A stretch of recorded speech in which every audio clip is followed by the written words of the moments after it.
오늘은 잠시 우리 열왕기 시리즈를 멈추고 또 오늘 부활주일에 맞춰서 또 새로 누가복음을 보도록 하겠습니다. 누가복음 24장 13절부터 24절까지 말씀 다 같이 보도록 하겠습니다. 누가복음 24장 13절부터 24절까지 제가 13절 읽고 13절 읽고 14절 읽고 교독하도록 하겠습니다. 13절입니다. 그날에 그들 중 둘이 예루살렘에서 25리 되는 엠마오라 하는 마을로 가면서 그들이 서로 이야기하며 문의할 때 예수께서 가까이 이르러 그들과 동행하시나 그들의 눈이 가려져서 그인 줄 알아보지 못하거늘 예수께서 이르시되 너희가 길 가면서 서로 주고받고 하는 이야기가 무엇이냐 하시니 두 사람이 슬픈 빛을 띠고 머물러 서더라.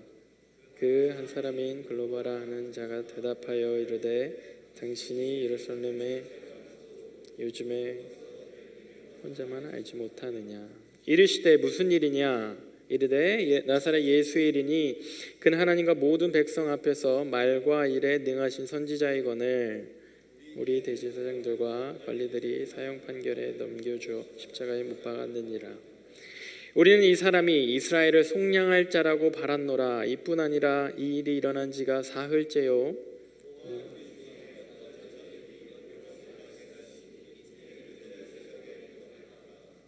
그의 시체는 보지 못하고 와서 그가 살아나셨다 하는 천사들의 나타남을 보았다 함이라.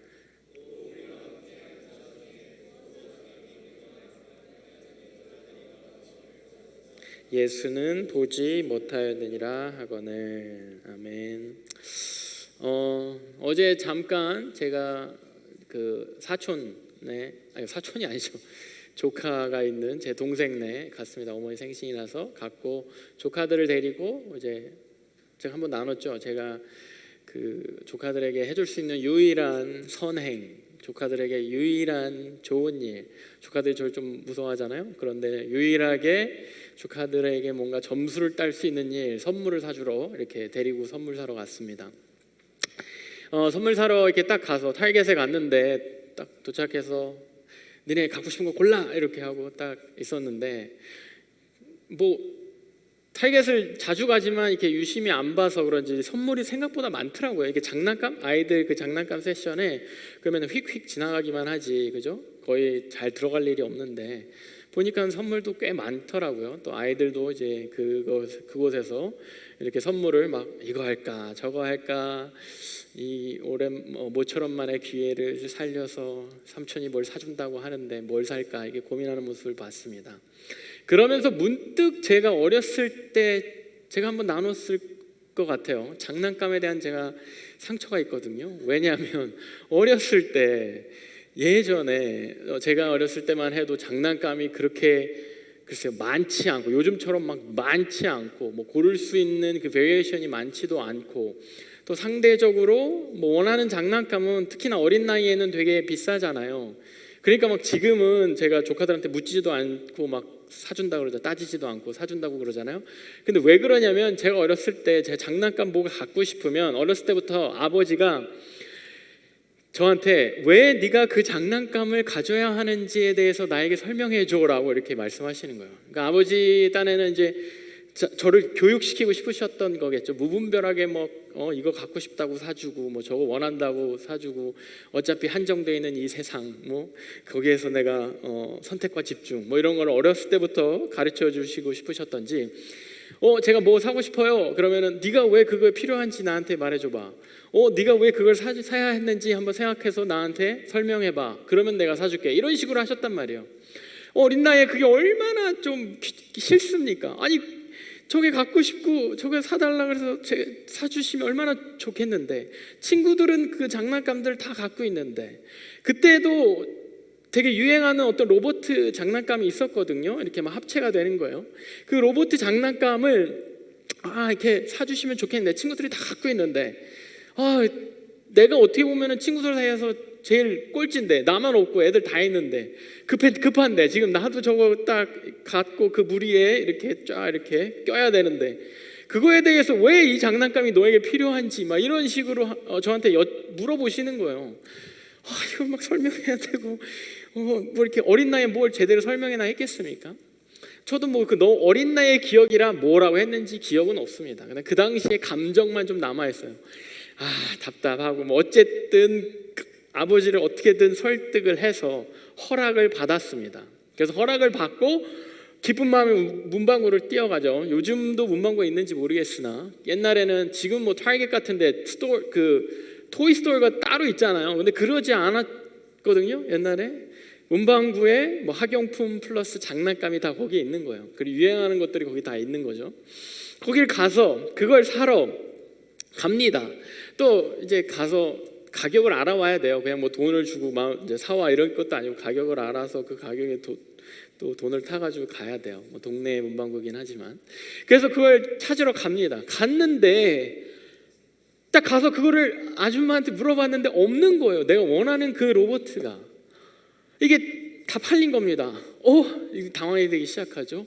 그러면서 제가 그 로봇을 사러 다른 문방구로 또 갑니다. 또 갔는데 또 없던 거예요. 그러니까 이게 유행이고 인기가 많으니까 뭐 문방구에 기껏해야 하나 두 개, 동네 문방구니까 하나 두 개 갖다 놨겠죠. 내가 이걸 원해가지고 막 사려고 사고 싶어서 아버지를 어떻게든 설득해서 포기하지 않고 가끔은 안 사고 말아라고 포기한 적도 있었거든요.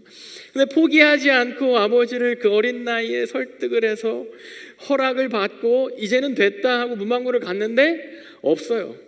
다른 문방구 갔는데 없습니다. 막 이제 뒤지는 거예요. 슈퍼도 가봤는데 없어요. 그러니까 몇 군데를 막 돌아다녔는데 그게 다 솔드아웃되고 없어가지고 진짜 그 어린 나이에 이 감정이 생생한 거예요. 분노가 진작 샀으면, 이게 팔리기 전에 내가 진작 이걸 얻을 수 있었으면, 쟤네 살 때, 내 친구들 살 때 나도 이거 샀었으면, 우리 아버지가 좀만 덜 까다로워가지고 이거를 바로 그냥 사주셨으면, 그 분노와 그 어린아이의 분노 여러분들 공감이 되세요? F들 공감해 줄 수 있겠어요?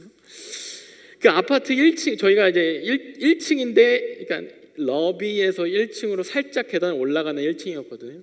그 러비의 계단에 부여잡고 제가 굉장히 막 분노하면서 막 그 어린아이 치를 떨었던 그 감정이 남아있거든요. 아직까지. 그러니까 그 장난감에 대한 상처들이 있어서 지금 막 조카들 사주는 거예요. 이러한 원했던 것이 이제는 손에 잡힐 것 같았는데 막상 잡을 줄 알았는데 그것을 못 잡게 되는 이 상황, 여러분들 이런 상황 혹시 경험해 본 적 있습니까? 되게 열망했던 일, 원했던 일, 원하고 이루어질 것만 같았던 그 일이 이루어지지 못했을 때, 좌절스러운 상황을 여러분들이 만났을 때, 나름 노력했고 열망했고 소원했던 일이 한순간 어떤 큰 좌절스러운 상황, 내가 어떻게 할 수 없는 상황, 뭔가 허무한 상황이 되기까지 여러분들 그런 상황을 맞닥뜨렸을 때 여러분들 심정은 어떠십니까? 너무 답답하고 상황이 안 좋은데 나아갈 수가 없고 원하는 걸 얻을 수 없는 그러한 상황. 열왕기 시리즈를 우리가 보면서 어떤 왕들은 우상을 다른 나라에서 들여오고 백성들은 그 우상을 또 섬기고 심지어 들여오는 게 아니라 막 우상을 막 장려하고 그런 왕들을 우리가 보면서, 그리고 백성들은 그 우상을 뭐 좋다고 이렇게 막 섬기고 그런 걸 보면서 여러분들 어떤 마음이 듭니까? 쟤는 뭐 이렇게 바보같이 왜 저런 죄를 짓지? 왜 저렇게 하나님 보시기에 악한 죄를 짓지? 이렇게 심플하게 생각이 되나요? 우리가 그 열왕기 시리즈를 봤을 때 그 긴 역사가 짧게 뭐 한 페이지에 이렇게 돼 있지만 사실 되게 긴 역사입니다. 긴 시간들이에요. 그리고 이스라엘이 되게 강한 나라가 아니기 때문에 여러 가지 침략과 위협과 또 삶이 우리의 삶도 쉽지 않잖아요. 이스라엘 사람들의 삶도 그렇게 녹록하고 쉽지가 않습니다. 그런 가운데 우상을 섬기게 된 거는 그 어려운 상황 참다가 이거 내가 원하는 거 참다 우리 백성이, 내 가족이 굶다 좀 먹게 해준다라고 하는 그 우상, 그거 거기다가 절하는 거예요. 우리 나라가 좀 잘 살고 싶고 옆 나라처럼 잘 살고 싶어서 노력하다가 안 되는 것 같으니까 그 옆 나라가 믿는 그 우상 갖고 와서 우리도 한번 믿어보자라고 그렇게 갖고 오는 거예요. 그러니까 우리가 너무나도 쉽게 그들은 왜 이렇게 바보같이 하나님 믿고 기적도 경험했는데 왜 또 우상 숭배하지? 왜 우상 자꾸 들여오지? 이렇게 우리가 쉽게 생각할 수 있는데 사실은 그들의 삶, 이스라엘 백성들의 삶에 들여다보면 우리들의 삶을 들여다보면 우리들의 삶이 그렇게 쉽지 않고 하다가 내가 노력하다가 소원하다가 그것을 못 갖게 되니까 그것을 가질 수 없는 상황, 내가 어쩔 수 없는 상황 앞에서 우상에게라도 의지하고 싶은 그 마음에 우상들을 자꾸 가져오는 겁니다. 한두 번에서 그 일이 풀린다? 그러면 그 우상을 따르고 믿기 시작하는 거예요. 여러분들은 어떻습니까? 예수님이 보이세요? 여러분들이 그렇게 답답하고 막혀있는 상황, 원하는 것들, 소원하는 상황, 소원하는 그것을 갖지 못하고 이루지 못하는 상황 앞에 예수님이 보이십니까? 아니면 한 7살, 6살이었나? 그때 어린 희규처럼 계단에 주저앉아 좌절 가운데 신세를 한탄하며 누군가를 비난하며 분노하며 상황에 대해서 괴로워하며 허무해하고 주저앉지는 않습니까? 오늘 본문은 원래 그 24장 쭉 13절부터 35절까지 이어지는 긴 본문입니다. 이렇게 길게 설명되어 있는 본문의 주인공이 좀 낯선 주인공이에요. 그 중에 2명의 주인공이 있는데 그 중에 한 명의 이름만, 그마저도 한 명의 이름밖에 없습니다. 글로바라는 한 명의 이름. 이 둘은요 어떠한 사람들이냐면은 예수님이 계셨을 때 예수님을 따르던 제자들 중 한 사람이라고 했어요. 그러니까 예수님이 사역을 시작하기 직전에 12명을 먼저 뽑으셨잖아요. 그 12명의 제자, 예수님과 함께 동역했는 12명의 제자 외에도 예수님의 그 공생의 사역을 하시면서 예수님을 따르고 쫓고 함께 사역하고 함께 그 예수님에 대해서 전파했던 그 여러 제자들, 그 12제자 외에 또 다른 여러 제자들, 그들 중에 2명이었던 거예요. 그러니까 나름의 되게 신실한 예수님의 팔로워였던 것입니다. 그런데 이 예수님의 팔로워였던 이 제자 둘, 글로바와 그 외에 한 명, 이 둘이 예수님이 십자가에 달려 돌아가시고 허무하게 부활 후에 이들이 갑자기 나타나 이들의 스토리가 오늘 누가복음 24장에 다뤄져 있는 거예요. 예수님의 죽음을 목격한 제자입니다. 끝까지 그 현장에 있었던 사람. 그리고 빈 무덤에 대한 소식도 들었습니다. 예수님이 죽었는데 무덤에 들어갔는데 또 무덤이 비었대? 이러한 되게 혼란스러운 그 상황 가운데 그 혼란스러운 그 예루살렘, 예수님이 십자가에 못 박혀 죽으신 그 현장을 떠나서 어딘가로 가고 있는 엠마오라고 하는 그 지역으로, 엠마오라고 하는 고향으로 돌아가고 있는 제자들의 스토리가 오늘의 스토리입니다. 그러면서 이렇게 대화와 그 여정이 펼쳐지죠.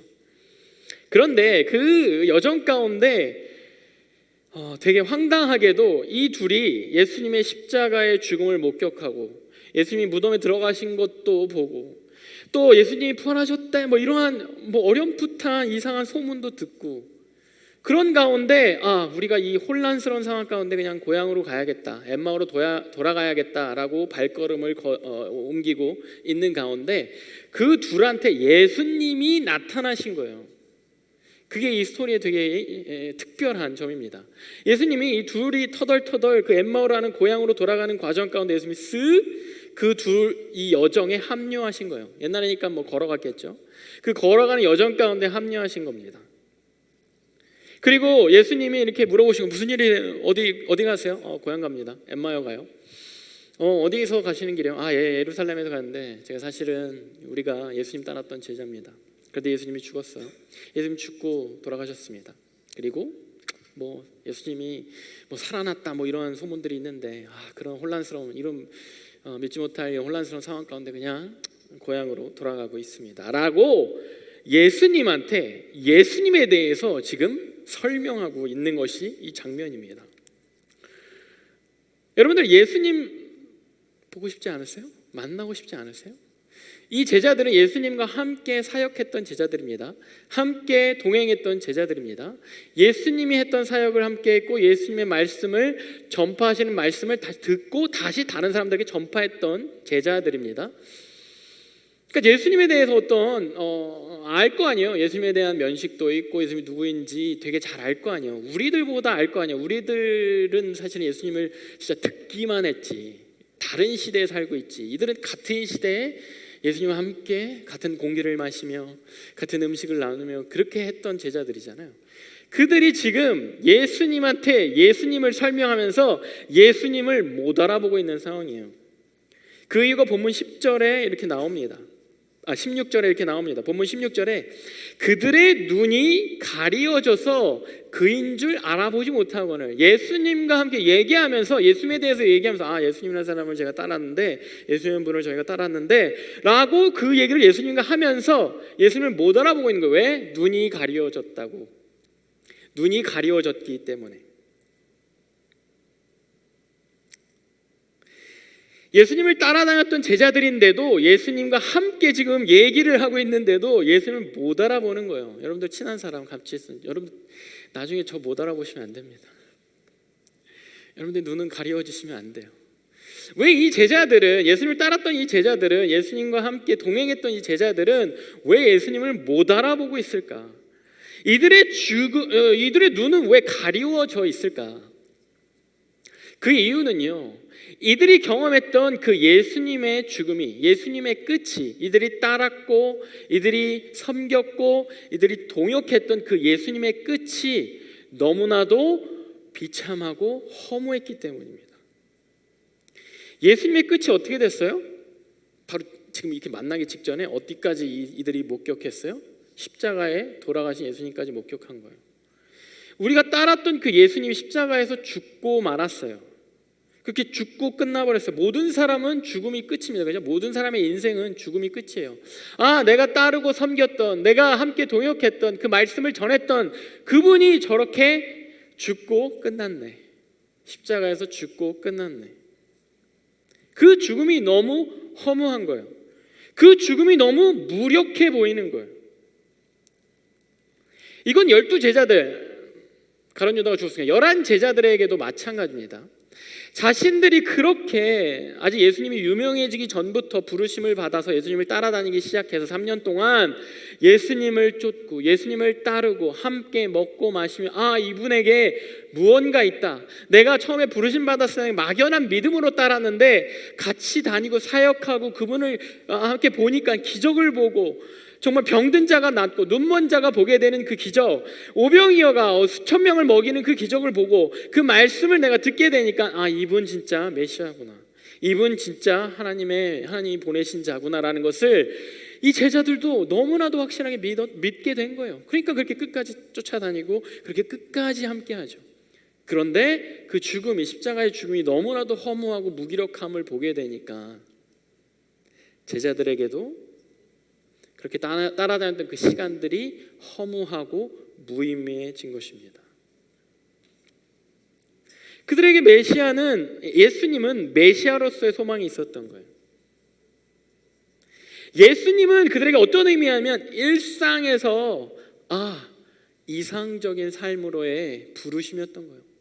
내가 그냥 고기나 잡고 세금이나 걷고 내 일상의 삶을 살다가 하나님 나라가 다시 세워질 거라는 그러한 이상적인 나의 꿈과 같은 시간들이었던 거예요.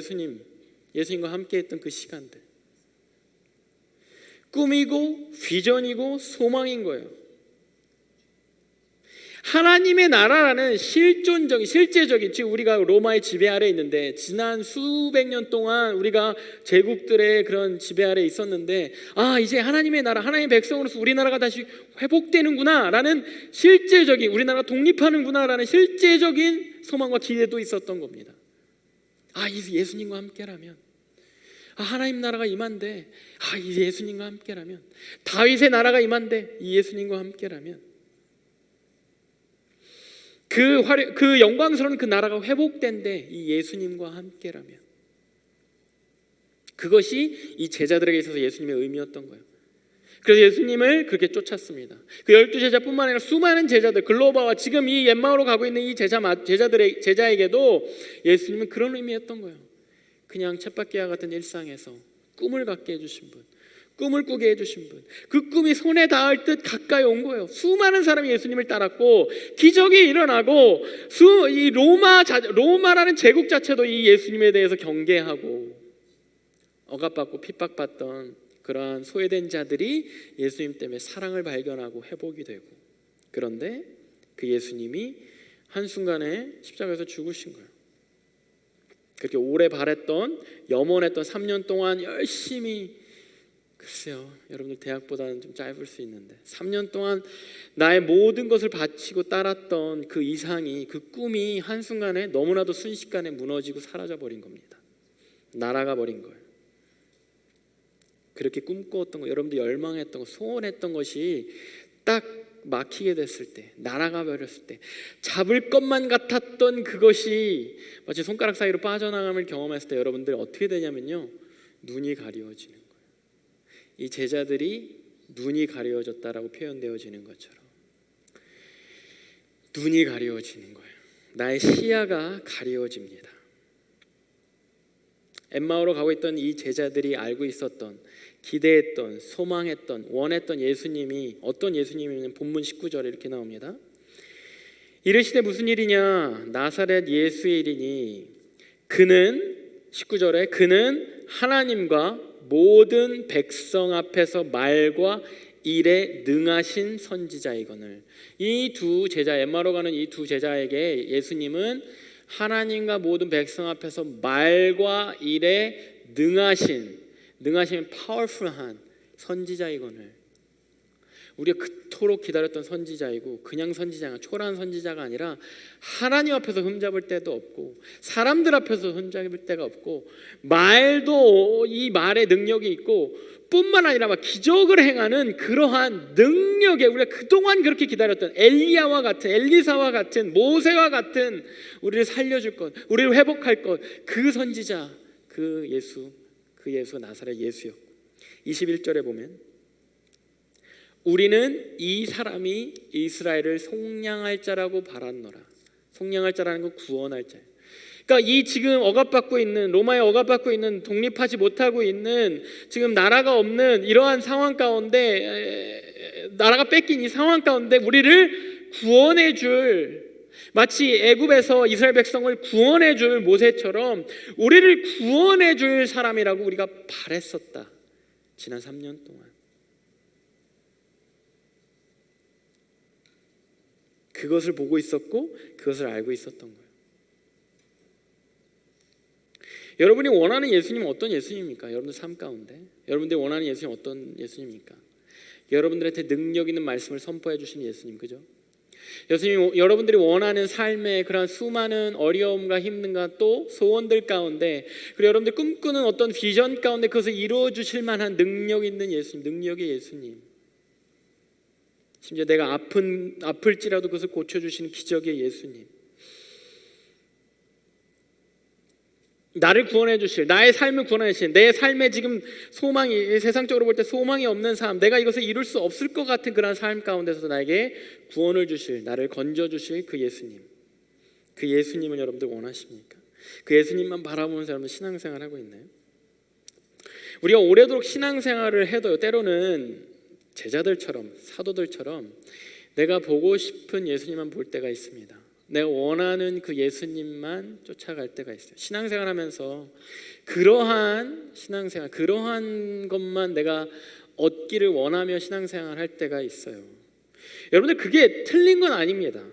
그렇게 내가 원하는 것에 대해서 해결함을 주시는 예수님, 내가 안 되는 그 문제에 있어서 그 문제를 해결해 주시고 열어주시는 그 예수님, 내가 소원하는 것들에서 주시는 그 예수님이 틀린 게 아니에요. 맞습니다. 그런 예수님이에요. 나를 회복시키시고 나를 고쳐주시는 예수님, 병든 나를 낫게 하시는 예수님, 맞습니다. 그런 예수님이에요.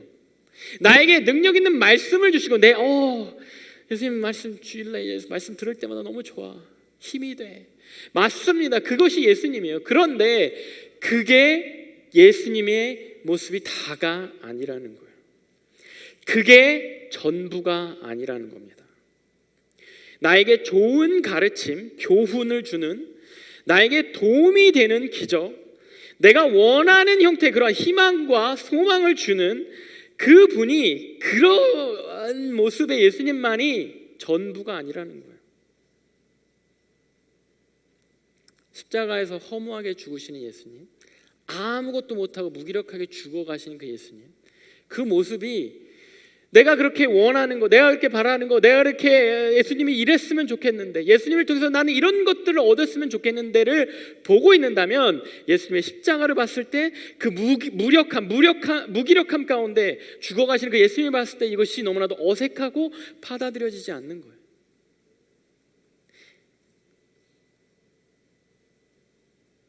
제자들이 그렇게 예수님을 제대로 온전히 알지 못하고, 제자들이 예수님의 갖고 있는 다른 면을 알지 못하고, 바로 옆에까지 와서 얘기를 나누는 그 과정 가운데도 예수님을 알아보지 못하는 거.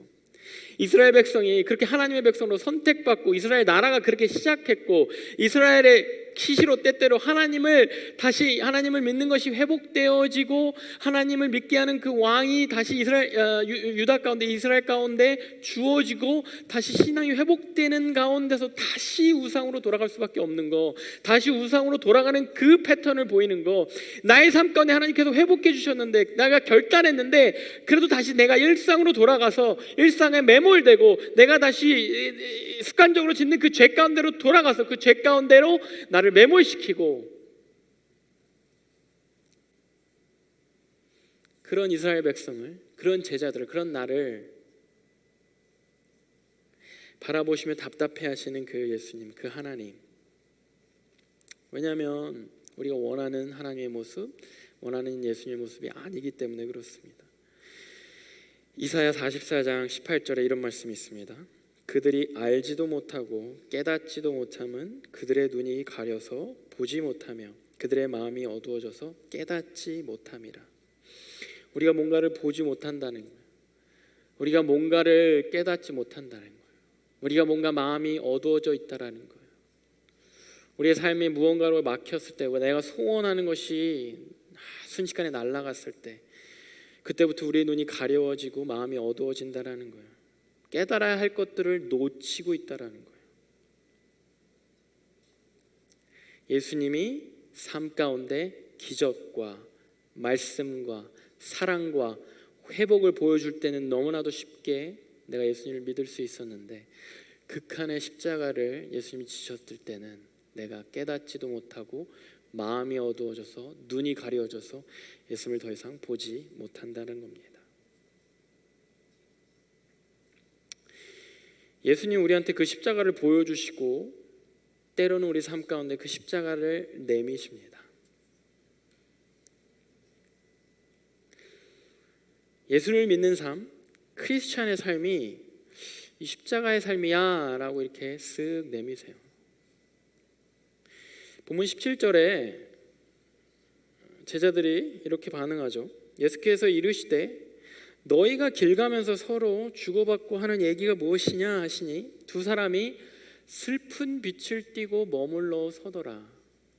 예수님이 쓱 나타나셔서 물어보시잖아. 무슨 얘기하고 가고 있어? 너네가 어디서 너네가 왜 예루살렘 떠나서 고향으로 가고 있어? 그때 이 제자들이 슬픈 빛을 띠면서 멈춰서요. 왜 그랬을까요? 제자들한테 지금 남아있는 거, 3년 동안 쫓아다니고 남아있는 게 십자가밖에 안 남아있는 거예요. 지금 우리가 십자가를 봤을 때 되게 이렇게 뭐랄까요? 십자가 이미 2000년 동안, 예수님 이후로 2000년 동안 십자가 이미지가 되게 막 성스럽고 되게 멋있게 이렇게 돼 있잖아요. 십자가면은 십자가 빛이 나고. 근데 원래 십자가는요 되게 비참한 형벌 도구예요. 원래 십자가는요 그 누구도 원하지 않는 그 죽음의 끝이에요. 죽음의 어떠한 방법이에요. 지금 3년 동안 이 엠마오로 가고 있던 이 제자들이 3년 동안 열심히 신앙생활하고 열심히 예수님 쫓아다니고 열심히 예수님과 함께 동역하고 고생하고 수고하고 애썼던 거, 그거의 결과가 이거예요. 이거밖에 안 남은 자신들을 보면서 아직 예수님인지 몰랐을 때 이 사람이 묻는 그 질문에 내 신앙생활의 결과가 십자가입니다 라는 그 스스로의 깨달음 가운데 슬픈 빛을 띠고 머무를 수밖에 없는 거예요. 여러분들 신앙생활 왜 하십니까? 여러분들 크리스천으로서 매주 이렇게 교회 나와서 부모님이 얘기하죠. 교회 나가라. 유학한 여러분들 교회에 꼭 빠지지 말고 나가라. 예수님 믿고 진짜 최선을 다해서 여러분들 또 예비리더반 또 훈련반 하고 막 열심히 훈련 받고 이제 섬기고 막 봉사하고 우리 라이드 팀, 뭐 예배 팀, 뭐 히브루스부터 시작해서 찬양팀 이거의 여러분들 결과 뭘 원하시? 이거 왜 하십니까? 이거의 결과 여러분들 은연중에 모르겠어요. 직접적일 수도 있고 간접적일 수도 있고 은연중에 이 신앙생활을 통해서 하나님이 또 내 삶 가운데 어려운 일이 없게 나를 좀 잘 이끌어 주십사 하는 소망 없으세요? 여러분들이 왜 그렇게 기도하십니까? 기도 안 하시나요? 우리 금요일날 이제 돌아오는 금요일에 시그널 우리 예은 기도 예배인데 왜 기도합니까? 우리 기도하는 그 열심히 부르짖고 기도하는 거의 결과가 하나님의 해결하심, 하나님의 축복, 하나님의 인도하심, 내가 원하는 것들을 허락하심 아닌가요?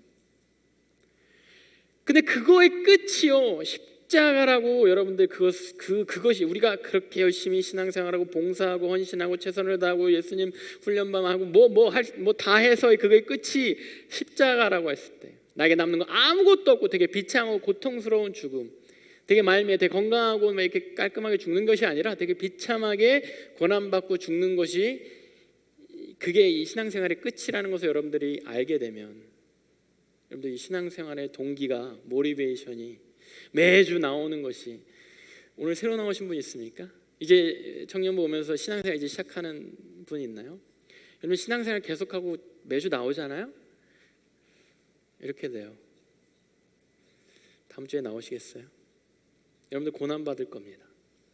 여러분들 이 신앙생활 계속하면요, 진짜 계속 깊이 들어오면요, 여러분들 진짜 고난 받을 거예요. 되게 비참하게 죽을 수도 있습니다. 다음 주에 나오고 싶으세요? 신앙생활의 끝은 사실은 십자가입니다. 이 두 사도가 향하고 있던 곳은 엠마오예요. 엠마오 고향이죠. 이 엠마오의 뜻이요 따뜻한 물이 있는 곳이에요. 이 예수 그리스도를 따라왔던 이 제자가 그렇게 소원하고 원했던 하나님 나라의 회복, 이 나라의 어떤 승리, 하나님이 예수 그리스도가 이제 영광스럽게 다 하고 이제 세상 가운데 프레젠트 하시는 그 멋진 모습, 계속해서 하나님은 왕국이 세워가는 그 멋진 그 비전, 그 이상, 그것이 한순간에 날아가고 이들이 원했던 건 어쩌면 엠마오의 위로일지도 몰라요. 그냥 따뜻한 위로. 너무 허무하잖아요. 여러분 너무 원하는 거, 그렇게 원했던 것들을 못 가졌을 때 너무 허무하잖아요. 제가 이렇게 따뜻한 얘기 한마디 해주면 너무 좋겠잖아요. 그래서 이들이 그걸 가고 있잖아요. 그 가는 와중에 그냥 고향 가서 조금 이 마음 좀 추스리고, 그래 원하는 거 못 얻어서 예수님을 비난하지는 않겠어. 내가 신앙생활하면서 최선을 다해서 신앙생활을 했는데 나에게 주어지지 않은 거 하나님 비난하지는 않겠어. 그런데 내가 그냥 위로만 좀 받고 싶어. 그래서 엠마오로 가고 있는 여러분들의 심정, 우리의 심정, 그 가운데 예수님이 나타나신 거예요. 그들에게 짓궂게도 나타나신 거예요. 그 둘에게 자기가 고난받고 죽어야 함을 그 가는 길에 계속 설명하신 거예요. 아니 따뜻한 위로, 따뜻한 물, 따뜻한 그런 온천과 같은 따뜻한 나의 몸과 영과 정서를 좀 녹일 수 있는 그 위로, 그게 아니라 내가 왜 죽어야 했는지를 설명하시는 거예요. 예수님 진짜 팁니다. 그런데 그 설명이 들리지 않는 거예요. 당연하죠. 이들에게 필요한 건 지금 위로고 이들에게 필요한 건 지금 쉼인데, 들리지 않는 그들이 예수님이 알아보지 못하고 있는 이 두 제자가 이 스토리를 계속 보면은 파이널리 갑자기 예수님을 알아보는 사건이 나요. 뭐냐면 예수님이 자기에 대해서 설명하고 이 여정을 계속 가시는데, 누가복음 본문을 보겠습니다. 누가복음 24장 28절 뒷부분, 28절 부분부터 볼게요. 새 번역입니다. 그 두 길손, 두 제자는 자기들이 가려고 하는 마을 가까이 이르렀다. 고향 다 왔어요. 엠마오에 다 왔어요. 그런데 예수께서는 더 멀리 가는 척 하셨다. 진짜 짓궂으십니다, 예수님. 그 다음에 29절. 그러자 그들은 예수를 만류하면서 말하였다. 예수님을 붙잡습니다. 저녁 때가 되고 날이 저물었으니 우리 집에 묵으십시오. 예수께서 그들의 집에 묵으러 들어가셨습니다. 그리고 그들과 함께 음식을 잡수시려고 앉았을 때 예수께서 빵을 들여 축복하시고 떼어서 그들에게 주셨습니다. 그러니까 31절에 그제서야 그들의 눈이 열려서 예수를 알아본 거예요. 자, 예수님의 십자가에 돌아가심을 보고 마음이 무너지고 허무해서 그래 따뜻한 물이 있는 우리 고향 엠마오로 돌아가자 터덜터덜 가고 그 가운데 예수님이 나타나 주셔서 함께 그 여정에 함께 해주고 예수님이 계속 그 여정 가운데 계속 계셨는데 그때는 알아보지도 못하고 뭔 말하는지 듣지도 못하다가 비로소 고향에 다 와서 예수님이 제가 난 계속 갈게 라고 가시는 척 할 때 그 예수님 붙잡고 저희랑 같이 저희 고향 가셔서 저희 집 가셔서 같이 좀 머무시고 식사 같이 하시죠 했을 때 예수님과 빵을 한쪽 나눠 먹었을 때 그때 이 제자들 이 둘의 눈이 떠진 거예요.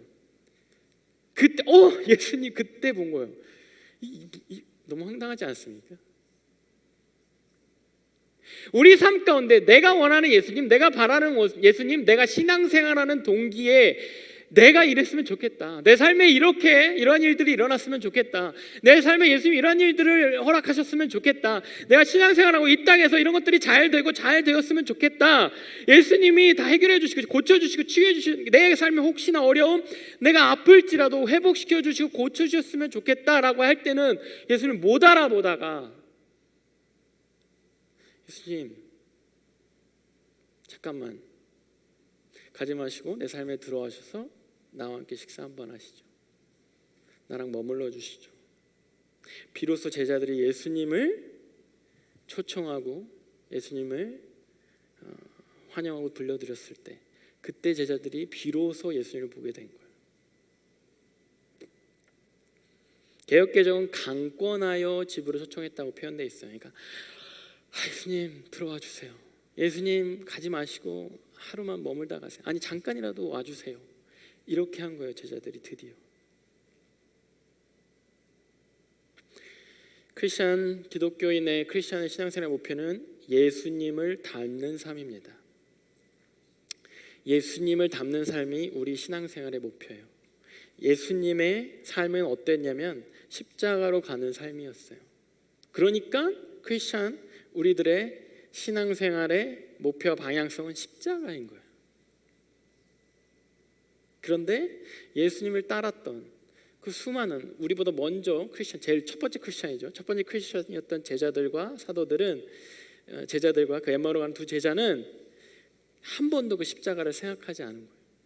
한 번도 십자가를 원하지 않은 거예요. 그 제자 중 누구도 십자가를 원한 적이 없어요.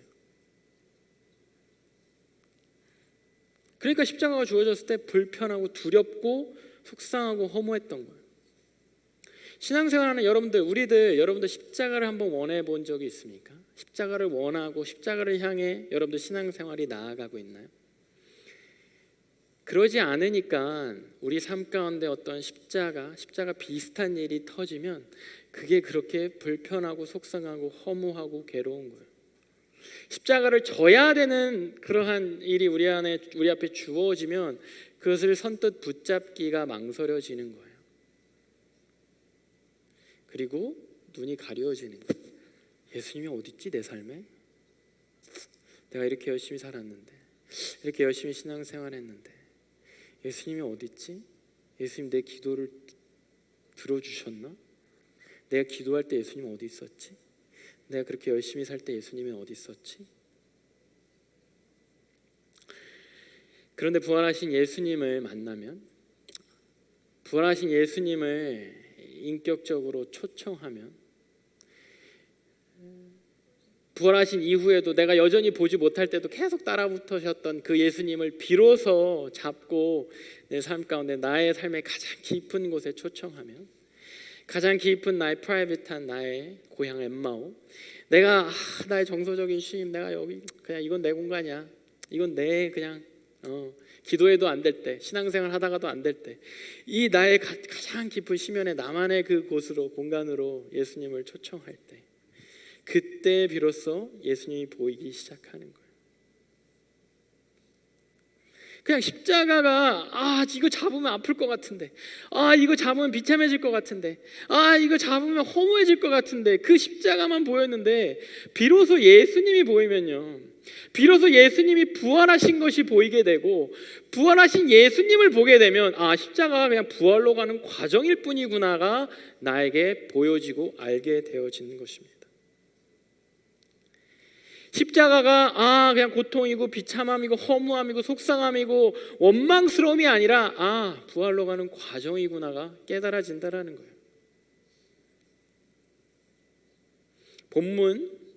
쭉 본문을 지나서 이 본문의 스토리가 끝나는 32절과 33절에 이렇게 나와 있습니다. 그들이 서로 말하되 길에서 우리에게 말씀하시고 우리에게 성경을 풀어주실 때 우리 속에서 마음이 뜨겁지 아니하더냐 하고 곧 그때로 일어나 예루살렘으로 돌아가. 이게 뭐냐면 비로소 예수님을 보게 되니까 그때 내가 말씀을 받았을 때 그 말씀이 이런 의미였구나. 거기에서 깨달아지는 거에서 멈춰지는 게 아니라 제 엠마로 왔잖아요. 다시 여기 고향에서 내가 쉬러 왔잖아요. 따뜻한 물이 있는 곳이잖아요. 위로가 있는 곳이잖아요. 나 여기서 좀 쉬어야 되잖아요. 내가 좀 절망했잖아요. 나 여기 디설브 하잖아요. 근데 거기서 바로 일어나서 다시 예루살렘으로 갑니다. 예루살렘은 어디예요? 예수님 죽고 아직도 예수님 죽이고자 하는 그런 유대인들, 그런 로마인들이 아직도 시퍼렇게 살아있는, 제자들이 뿔뿔이 흩어진 그 혼란과 케이오스가 있는 그곳이에요. 아직 위험이 있는 곳이에요. 아직 다른 제자들도 두려움에 떨어서 숨어 있는 곳이에요. 그곳으로 망설임 없이 일어나서 가는 거예요. 예수님이 십자가 졌던 것이에요. 거기 혹시나 또 가면 내가 십자가 질 수 있는데 거기 망설임 없이 가게 되는 겁니다. 여러분들 예수님을 초청합니까? 여러분들 삶 가운데 예수 그리스도를 여러분 삶 가운데 초청하십니까? 십자가에 죽으셨던 그 예수 그리스도를 여러분 삶 가운데 초청하십니까? 초청하시면 여러분도 십자가에 져야 될지도 몰라요.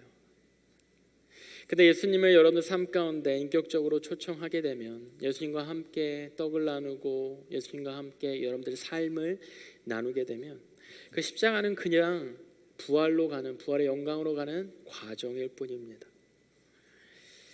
예수님을 십자가에 그냥 두고 있지 않은지, 예수님을 그냥 무덤에 멀리 두고 있지는 않은지,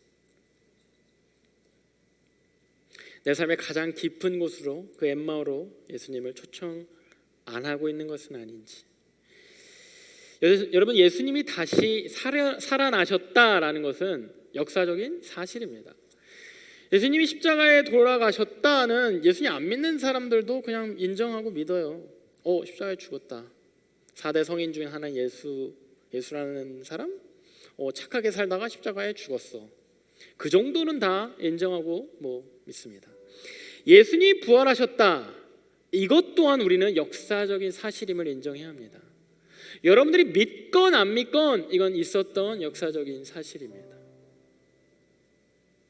그런데 이 부활하신 예수님을 여러분들 만류하면서까지 붙잡고 강권해서 여러분들 삶 가운데로 초청한다면 이 부활하신 역사적인 사실이 그냥 역사 속의 한 페이지가 아니라 여러분들 삶 가운데 현재도 운행하시는 그런 실제가 될 것입니다. 더 현실적인 그러한 사건이 될 것입니다. 여러분들이 예수님을 비로소 보게 될 것입니다. 여러분들 삶 가운데 어쩌면 주어질지도 모르는 그 십자가, 여러분들 삶 가운데 십자가의 모형 정도, 그 정도의 고난이 주어져 있는지도 모르겠죠. 그러나 언제고 여러분들 신앙생활의 끝, 그 십자가를 향해 가는 이 신앙생활을 가게 만들 수 있는 그런 동기가 거기서 시작될 것입니다. 부활로 가는 예수님의 그 부활이 실제적으로 내 삶에 살아있다면 이 모든 과정이, 인생의 과정이 부활로 가는, 생명으로 가는 그 과정임을 여러분들이 알게 될 것입니다. 두려움이, 속상함이, 허무함이, 원망함이 여러분들 가운데서 녹아지고 정말 예수 그리스도가 여러분들 가운데 살아계신, 실제적으로 여러분들 마음 깊은 곳에 지금도 함께 여러분과 삶을 나누고 계신 여러분들이 비로소 볼 수 있는 그분이 되기를 주님의 이름으로 소원하겠습니다.